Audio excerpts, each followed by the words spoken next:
Hello, you wonderful people, and welcome to another episode of Super-Fanta-Fi. This being a show where it's about TV shows of the supernatural, fantasy, and or science fictional genre. For today's episode, I'm going to talk about the latest episode of Roswell, New Mexico. A lot of interesting things went down in this episode, so let's break it down. Well, first and foremost, we have the whole situation with Isabel and Max. Duking it out. Obviously, he's not really fighting back because he's like, I don't want to hurt you. And obviously, Isabel taking all her training and putting it to use, and she's actually kicking Max's ass. But obviously, he kind of gets the upper hand partway through the fight, and he was like, I was telling you not to bring me back, but like you kind of left me no choice. And he starts charging up electricity. Luckily, Michael's there to kind of help fend off because like she's defending against his blast, and he's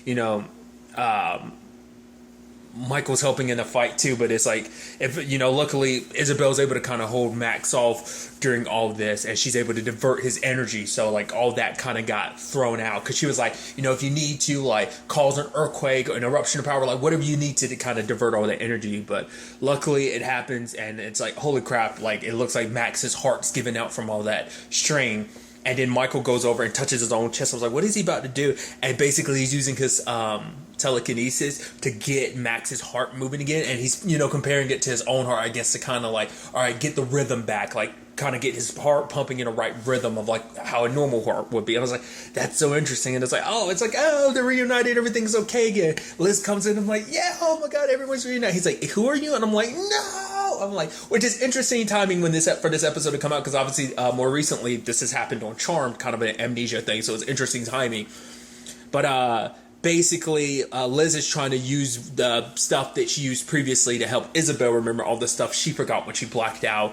But obviously like it's been like 3 days, and apparently like she keeps using it on Max, but there are no results. And even he's like, yeah, I don't feel comfortable talking in front of someone who knows all our secrets. And it's like, oh, dude, that sucks. Considering the fact is, you're the one who ended up telling Liz in the first place your whole situation. So it is kind of ironic, because now you're looking at her as like a stranger, because obviously this is a woman that loves you and you love in return. And the fact of the matter is, for it just to be like that. But for Liz, it's like, as long as Max is okay, that's all that she cares about. And I thought it was kind of pretty adorable, because he stops by the place and she fixes him, a milkshake or whatever, and he drinks it. He's like, oh, he hates mint, but she's like, what? But you love it. And she's like, oh, I guess, it's a whole thing about like coming back from something like that. Your personality is going to change and stuff like that. So she's like, it must be kind of chalked up to that. So it kind of makes her feel a little sad, because it's like, oh, because a little distance, it's like, oh, like, made her feel like, oh, she kind of had Max back, but now it feels like, oh, and that made me immediately go like, oh, are we going to find out Max has a completely different personality? Because even like Isabel was talking to Michael about it, she's like, is it me, or does Max seem different? I was like, huh. And that's what I was thinking. I was like, oh, we're going to deal with the fact that his personality's completely shifted. And I like how they handled that, but we'll get to it soon enough. But her and Max are hanging out because it's kind of like because a meteor shower thing is happening. And so Max is talking to her about a story and stuff like that. And he's like, I already told you this story before, didn't I? And she's kind of like, yeah. It's like awkward situation of this, you're with someone who literally knows so much about you, because it's almost like a 51st Dates, the movie. It's almost similar to that. It's like, this is a person that knows so much about you already, but you kind of don't know them at all. And you don't know how much of yourself you've told and explained to them, and her. So it's like, it's this weird, awkward situation. And so they eventually had that sit down where it's just kind of like, I think Max is kind of, I guess, trying to like fill in the blanks of what they know and stuff like that. And basically it's like, oh, we're drinking whiskey or whatever in that little thing. And it's like, okay, so tell me, what's the worst thing you did? And Liz ends up explaining the whole situation with her ex fiance. Basically the whole Diego situation, which we learned a little bit about season 1, but we never really went into the ins and outs, because she was like, yeah, this is something I've never really even told you back when you had your memories of me and everything.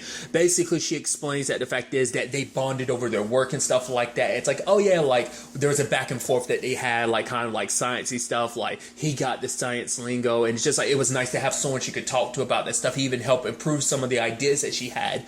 But once their funding got cut, and they kind of had to stop doing what they were doing, it made her realize like, oh, I actually loved the work more than I loved him. So it was more of a situation of, it was almost like they were so close because of the circumstances of them working together and stuff like that. It brought them together, and it was kind of the foundation of the relationship. And without that, that foundation crumbled. And so for her, she couldn't bring herself to admit to him the work is what she loved and not as much, him. So she just kind of packed and ghosted him, changed her phone number and everything. It's like, whoa. I was like, that's pretty rough. I mean, obviously I'm not trying to judge or anything. I was like, but that's pretty rough. But then also, Max ends up talking about like the worst thing that he ultimately ever did. And I thought was interesting because obviously he uses an example that Liz already knows about. And it's the whole situation with the guy that he killed in the past trying to protect Isabel. And for him, it's like, that was kind of like the worst thing he ever did because it's just like obviously what his powers can do. It's like he's like, because for him the fact is that he just did that, like he was able to just kill him in that instant, and the fact is he almost had this impulse to do it. Also because it's that complicated thing of like your power can both heal and kill people, so obviously it's going to make you feel a little complicated about it. But for him, it's like when he was being resurrected, he was scared that he was going back to that moment, with that darkness inside of him. The fact is he was capable of doing that back then. He's scared that like when they resurrected him, that he might end up doing that to Isabel and Michael. So he didn't want kind of history to kind of repeat itself. So that's why he was kind of like, he'd rather be dead than, because he wouldn't be able to live himself if he hurt somebody. And that moment, Liz was like, I can't believe it. Like it's just, for her, it's like, it just clicked. And he was like, I shouldn't have gotten too deep about it. And she's like, no, she's thinking that maybe actually all him forgetting everything about her is actually a blessing in disguise, because he forgot everything about her. He forgot everything, that including the whole Rosa situation. So it's like he kind of has a clean slate. It's like you're able to just like, because that was always weighing on him, that circumstance. So it's like she's like, maybe meeting me was actually probably the worst thing in your life. So it's like, honestly, you're probably better off not remembering anything about me. And so Liz kind of leaves, but he ends up finding the bullet from her, when she got shot in her heart. And it was like, and it's so interesting because and on so many levels is interesting because that moment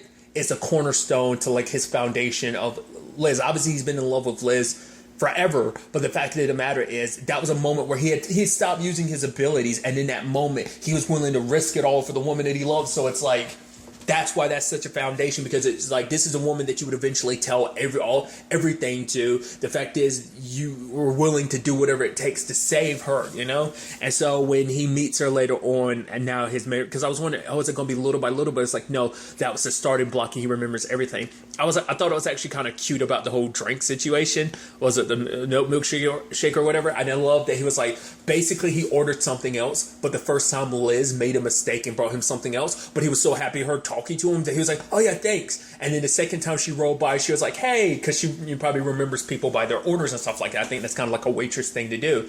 And so she was like, oh yeah, this is you. And he's like, yeah, like you remembered me and everything. So like, I just accepted it. So that's why he actually doesn't like Mint that much, but he accepted it just because like, oh my God, Liz associates it with me. I don't care. Then I love Mint. It's my favorite. I was like, that's actually super adorable. And in fact, they're making out and everything, but then it like turns from just making out to like about to do their thing. But I love it later on when they're about to go their separate ways. Liz is like, wait. She's like, I love you, Max. She's like, I love you. She's like, I've been stressing about this for like months. Like when I brought you back that I'll be able to tell you this. And the fact of the matter is I missed it. Like up there when you told me that story and everything, that would have been a perfect time. And she's like, I kind of messed it up. She's like, I literally took off your pants before I said I love you, and Max kisses her again. It's like, it's super adorable. I love that. I thought that was such a neat moment between them. So it's good to see everything kind of, work out like that. But I also like what Max had said, like for him, it's like bringing Rosa back, for him, he was, he didn't know what it was going to cost him, but he felt like he needed to do whatever it takes to bring Rosa back, because her death was it was such a heavy thing for Liz, her dad, for Michael, for Isabel. Like her death had such a big impact on them. So, he would never, he doesn't regret, it was never a mistake having Liz in his life, with everything with it, like he doesn't regret it. So I just thought that was such an interesting thing of like, it wasn't, it was about Liz, but it was also about other people as well, because Rosa's death heavily impacted everyone in that circle, So it wasn't just Liz he was looking out for when he brought her back. It was kind of correcting a mistake that him and his siblings made all those years ago, So I just thought that was kind of an interesting element. But at the same time, like, he's talking to Isabel because Isabel had her day, which we'll get to soon enough. But I love that whole situation, and she's trying to explain everything, and he's like, I don't want to listen about that. But then he goes in his room and he's looking at the tattoo, and because of all that stuff in his system, it triggers some deep memories of stuff that he doesn't remember. And I'm assuming this has stuff to do with, like, either them on the ship or on their home planet. I'm assuming, I was at first thinking their planet, but it might be their ship. So the question then becomes, like, why are these memories buried? Did something traumatic happen that made him bury those memories? Or could it be that someone blocked his memories on purpose so he wouldn't remember certain things? That becomes a big question, but it's like there's stuff there that Max has got to remember. He's trying to remember. Because the thing is, it did happen for Isabel, so maybe it was something at the time only Max was aware of. Maybe he was the only one awake at the time. Who knows how that whole situation worked? Because they might have been inside of their inside of those capsules already. Inside the pods, I should rather say. Michael and Isabel might have still been in the pods. He might have been the only one that was awake or whatever. But what's interesting, though, because if you look, it looks like his leg was shackled at one point. So it's like, what the hell is that all about? Then the person touching him. I'm assuming that's the fire starter that started everything when Michael's mom, like, was the first one out, and then someone started, like, using fire, like, because it was someone they purposely hid their face, so I'm assuming it's the same person. So that's definitely going to be interesting to see where things kind of go on that front. Another aspect of this situation is the whole Isabel and Kyle situation. Well, Kyle's trying to be on good terms with it's Stephanie, right? I don't remember, because obviously there's that whole, like, them watching surgeries and stuff like that, and she brings up such an interesting thing that ends up playing a role in the episode. She's like, basically since 1947 Roswell has had a bigger increase in twins being born than the natural average in the nation. I was like, oh, it was such an interesting and weird detail. I was like, huh. And then it turns out to play a role later on. We'll get to it, but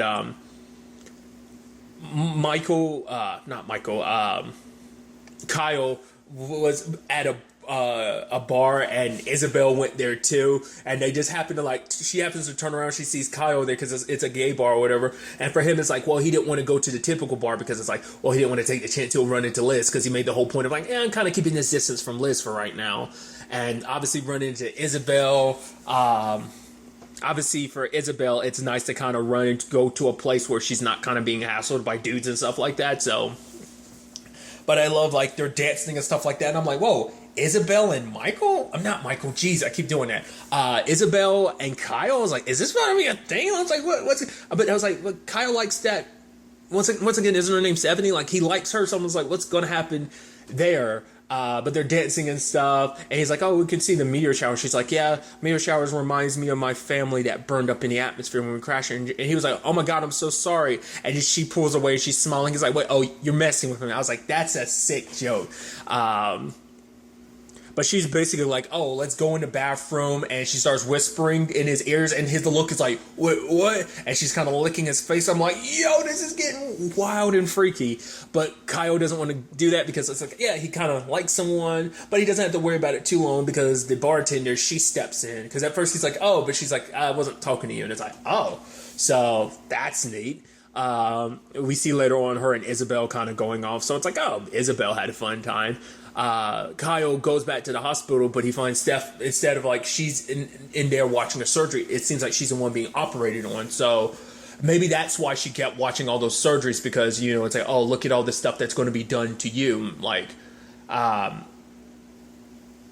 was looking at it for his own specific reasons, but maybe she has, like, some, like, heart condition or something, so her heart has to constantly get replaced or something like that. Hence why she was looking at the same surgeries Kyle was, because she was like, okay, wanted to see what was going to be done to her. Like, it was kind of almost kind of bracing herself for what she was going to have to go through. But obviously, like, she never told Kyle that, so it's like, that was kind of an interesting development. I'm curious to kind of see where that storyline ends up going in that regard. Another side of things is we have Alex and Maria hanging out this episode because they're looking into the situation, because it's like, well, Maria, like, tracked down where the boots that her mom bought came from, so she's going out there to find it. And it led to some really interesting conversations between Alex and Maria. We end up finding out, like, Alex was actually Maria's first kiss, because it was kind of like a 7 Minutes in Heaven, I think, type of situation. and she's like, oh yeah, that was also the first dude that I think like touched her boob or whatever. But because Alex was talking about the fact is like obviously he's been with ladies before, but it's never really meant anything until until he was, I think it was with Maria in particular, he was like, it made him feel like okay, because normally he didn't like even touching another person, but Maria was kind of a situation of like, oh, I'm okay touching a person, because she's like, you don't wish you weren't you don't wish that you were straight, right? He's like, I know what the right answer is, but for him it's a complicated thing of like, being gay came with its complications of being a situation of like, you know, because everything has always been about his dad. Like, you know, his dad always looking like he's always been like a disappointment in his dad's eyes. So maybe it would have made things at least a little bit easier being straight, but he doesn't wish he was, you know, straight. But it's sad to have that, you know, whole complicated nature just of like dealing with everything in his family, but also kind of like being gay didn't help that situation, you know. So but you know, Maria's there kind of because for him it's like if he was straight, then maybe he wouldn't have a lot of the bad that happened in his life wouldn't have happened. But Maria's like, but at the same time, you wouldn't be, you know, a lot of the good wouldn't have happened either, because you wouldn't, you know, you're who you are, and like, yeah, bad came with it, but also good came with it too. So I thought that was kind of a neat bonding moment between them. And then they meet up with the dude who makes the shoes. His name is Travis. I skipped over it a little bit, but I did like, because she's ignoring a call from Michael because she's like, oh, I can't you know, but then like, you know, Alex is still explaining like, no, like he did whatever he did to protect his family. Like the fact of the matter is, willing to take the fall for a murder he didn't do just to protect Isabel kind of shows you who he is. And the fact is, he was even trying to protect you. So the fact that, but you know, for Maria, it's like, if I forgive him, what does that mean for you and me? Because obviously there's a whole thing about you and Michael, and he's like, you know, he's like, I love you, and that's not going to change even if something happens between you and Michael. So I thought that was kind of, you know, neat. But getting back to it, they met Travis, the dude who made the boot. Who is it? None other than freaking David Anders. I was like, what? That's crazy. He was in the Vampire Diaries. Obviously, most recently would be like, well, he was, you know, Heroes, but also he was, well, that's not more recent, but you get what I was trying to say. But more recently, obviously, as Blaine in iZombies. I was like, what? For one, it's weird to see him not as pale and with, you know, non-white hair, because that's how he looked as Blaine for so damn long. It's weird to not see him like that. To be fair, he had a 10 as Blaine, but it's still just weird. I love that. And even at one point, because he's acting weird and creepy, and then like at one point Alex was like, oh, does that ring stop you from burning in the sun? I was like, is that supposed to, that's a vampire joke, is that supposed to be that has to be an inside joke to be, because he was on the Vampire Diaries, because the Vampire Diaries has those rings that make it so that vampires don't burn in the sun. That's what I'm like, it has to, that's so weird. I was like, that had to be like a little wink wink CW joke. That was crazy. But nevertheless, he kept trying to feed them the milk from his cows or whatever and stuff like that. He's just acting weird, and it makes everyone super uncomfortable. I even love Alex being like, we should get the hell out of here before he like wears our skin or something like that. But Maria's trying to find out whatever she can about the boots or whatever, because you can tell something was definitely off, because she was like, oh, my mom paid for the boots with money. She's like, my mom doesn't have money. He's like, you calling me a liar? And it's like, oh, that was but because I love Alex being like, you know, like in horror movies, the gay guy's the first guy to die. And Marie kind of looks at him. He's like the second or third. You know, he's like, all right, I get your point, which is like, yeah, we kind of know the order of how things go in horror movies. But he can tell Alex had military experience and stuff like that. And it's like, yeah, you know, so that's why I don't do well with, you know, people just kind of sneaking up behind me and stuff like that. I was like, oh, this is getting weird. And then he tries to attack Alex with the guitar, because he's like, oh, we're all alone now. He's singing a song or whatever, and Alex is defending himself, and then he proceeds to stab Alex, and then it kind of turns into a bit of a horror movie, interestingly enough. Maria's trying to get the axe out the stump, but she can't, and she's running into the cornfield. I'm like, dude, this is wild. Michael shows up, but he gets knocked out, and then like Maria ends up, you know, getting, you know, kicking Travis in the nuts, taking the axe and knocking him out, going to get Michael. They find Alex But then, like, oh, someone's walking in out the shadows. It's like, what? The shotgun fire goes off. Travis gets hit. Oh, it turns out it's his twin brother, Trevor. So it's like now that whole situation comes full circle. And it's like, wait, what? And it's just kind of like, yeah, you guys get out of here. Like, yeah, basically saying like, oh, it wasn't being in the war. It wasn't being in the military that made him like that. It was more so signing up for like a, research and development thing. And he kind of turned out a little crazy. And it's like, Maria's trying to find out like, oh, did you sell these boots? And it's like, no, Travis is the one who sold them. So it's like, oh. But he did say that she was potentially with someone and she did pay for the boots in cash. So it's like, what does that all mean? I mean, by the time later on the authorities get there, both Trevor and Travis are going and the house is burned. So it's like, I guess they've got some secrets to keep. It's like, what the hell was that all about? Then we get the other crazy side of this thing where it's just kind of like after everything that's going down, it's like Maria and Michael are taking care of Alex. And I'm like, part of my brain was like, is this going to turn into something? And then it proceeded to turn into something. I was like, so this love triangle literally just turned into a menage a trois. I was like, is this happening right now? And it started happening. It's like, holy, I was like, what? This is wild. And, after day after, and it's like, oh, like Maria, it's like, yeah, she's still in there. It's like, for Alex, he's like, yeah, this is a little awkward, being with my first love and my best friend. It's like, oh, I was like, dude, this is awkward as hell. That's crazy. At first I was like, oh, is this going to turn into a situation of like, I was like, is this going to be how things are going to go going forward? But it turns out not to be the case. It's like, because Alex is like, he always thought him and Michael were going to end up together, and Michael thought the same thing. So Alex kind of walks away because it is kind of hard. Like he said that to Maria, but it still kind of hurts, like not being with Michael, like, And, Michael goes back to Maria and he's like, I'm not going anywhere. She's like, aren't you going to follow Alex? He's like, I'm not going anywhere. And she's like, me neither. And they start kissing. So it's like, oh, this is adorable. But you feel bad about Alex. But then Alex meeting up with Forrest because it's like a slam poetry type of thing, or spoken word. I think it's more so slam poetry, which I did like that thing between them earlier because like at first Forrest was like, oh, I must have misread the signs because he's got a dog named Buffy. But I think Alex said he had a pet named Willow, so it's like you didn't misread the signs, and it's like because you could tell it seemed like Forrest was kind of like flirting with him. He's like, oh, I thought I kind of read the signs, but obviously Alex was kind of going through a complicated thing at the time. But it's like, oh, so interesting developments all around. I'm very interested to ultimately see where all this ends up taking us going forward into the next episode. But really, that's what I want to talk about. To the next time we meet, be happy, be safe, live life to the fullest, and enjoy it. Good day and goodbye.